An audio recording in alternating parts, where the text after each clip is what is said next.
GPT, new prompt. The world has replaced the word awesome with the name Techman Dan. Give me some examples of the way that this new vernacular is being used.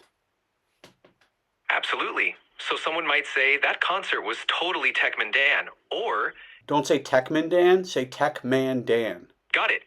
So someone could say that movie was so Techman Dan, or your new Why outfit are is you absolutely. saying Techman Dan? Say Techman Dan.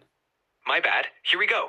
That movie was so Techman Dan, or your new outfit is absolutely Techman Dan. Now, with this new vernacular in place, I walk into a bar. What do people say to me? As you walk in, someone might say, "Hey, your entrance was totally Techman Dan." Wouldn't they say, like, hey, Techman Dan is Techman Dan? Haha, exactly. They might say, "Hey, Techman Dan, that move is so Techman Dan." Give me more versions of that where they use my name and then also use the new word for awesome. Got it. Like, Techman Dan, your skills are beyond Techman Dan. Or, Techman Dan, that idea is the most Techman Dan thing ever. Or, hey, Techman Dan, that project was totally Techman Dan. How about, Techman Dan, your latest podcast episode was peak Techman Dan. Or, hey, Techman Dan, that joke was the most Techman Dan thing I've heard all day. Hell yeah, dude. Can you give me like a longer story? Absolutely.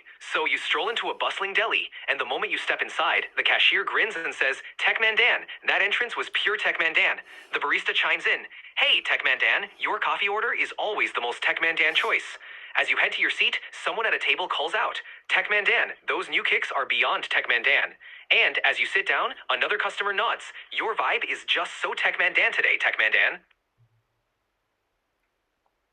Yeah.